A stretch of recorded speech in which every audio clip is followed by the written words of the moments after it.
ఆర్ఎండ్బి కాకినాడ ఆధ్వర్యంలో నిర్వహించిన ఆర్ఎండ్బి క్రికెట్ టోర్నమెంట్లో శాంతి ప్లాస్టిక్స్ జట్టు విజేతగా నిలిచి ట్రోఫీని కైవసం చేసుకుంది. ఈ టోర్నమెంట్కు ఇంజనీర్ ప్రశాంత్ స్పాన్సర్గా వ్యవహరించారు. ఈ కార్యక్రమం ఆర్ఎండ్బి కాకినాడ చైర్మన్ మణికట్ట పులవర్తి అధ్యక్షతన సెక్రటరీ చిన్న పోల్సెట్టి పర్యవేక్షణలో నిర్వహించబడింది. టోర్నమెంట్లో 4 జట్లు పాల్గొన్నాయి.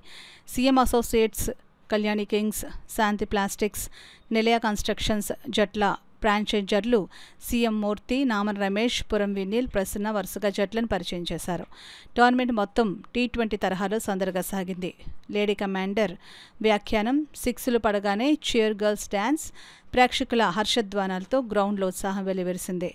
ఫైనల్ మ్యాచ్లో సీఎం అసోసియేట్స్ జట్టు 37 పరుగులు సాధించగా శాంతి ప్లాస్టిక్స్ జట్టు లక్ష్యాన్ని 20 బంతులు మిగిలి ఉండగానే ఛేదించి విజేతగా నిలిచింది. విజయంతో గ్రౌండ్లో శాంతి ప్లాస్టిక్స్ జట్టు ఉత్సాహంగా సంబరాలు చేసుకుంది. తదనంతరం జరిగిన బహుమతి ప్రదానోత్సవానికి సెక్రటరీ చిన్న పోల్సెట్టి స్వాగతం పలికారు. చైర్మన్ మణికంఠ పులవర్తి అధ్యక్షతన జరిగిన కార్యక్రమంలో రోటరీ క్లబ్ కాకినాడ సీనియర్ సభ్యుడు సీతాపతిరావు ముఖ్య అతిథిగా పాల్గొన్నారు. ఆయన విజేత జట్టు కెప్టెన్ అంకిత్కు విన్నర్స్ ట్రోఫీని, రన్నర్స్కు జట్టు కెప్టెన్ బాలప్రసాద్కు రన్నర్స్ ట్రోఫీని అందజేశారు. అలాగే man of the match, man of the series, best batsmen, best bowler అవార్డులను అందజేసి క్రీడాకారులను అభినందించారు. అనంతరం ముఖ్య అతిథి సీతాపతిరావును టోర్నమెంట్ ఫ్రాంచైజర్లు శాల్వా కప్పి ఘనంగా సత్కరించారు.